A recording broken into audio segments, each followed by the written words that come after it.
ادگار آلن پو به خاطر داستان‌های تاریک و گوتیک خود مثل کلاغ و قلب افشاگر شهرت داشت.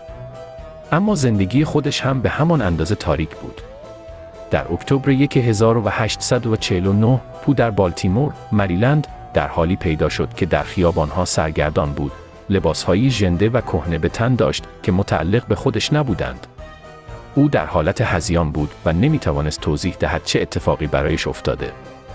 او را به بیمارستان بردند، اما چند روز بعد درگذشت بدون اینکه بتواند داستانش را تعریف کند.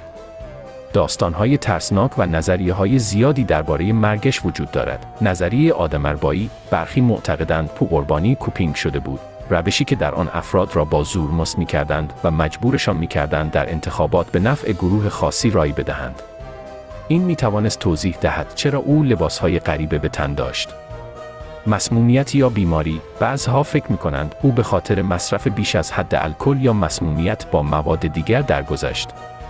اما گزارش‌ها نشان می‌دهد او در روزهای آخر زندگیش الکل مصرف نکرده بود.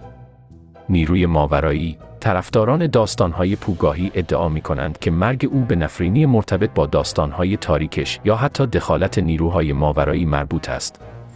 برخی می‌گویند او در هذیان‌هایش از موجودات عجیب و سایه‌هایی حرف می‌زد که دنبالش بودند. قتل، نظریه‌هایی وجود دارد که پو به خاطر روابط پیچیده‌اش با دیگران شاید به دست دشمنانش کشته شده باشد. چیزی که این داستان را ترسناکتر می‌کند این است که هیچ وقت حقیقت مشخص نشد. حتی گزارش‌های پزشکی و کالبدشکافی او گم شدند یا هرگز وجود نداشتند. هر سال در سالگرد مرگ پو، شخصی مرموز که به بازدید کننده پو معروف بود، به قبر او در بالتیمور می‌رفت، 3 گل رز و 1 بطری کنیاک می‌گذاشت و سپس ناپدید می‌شد.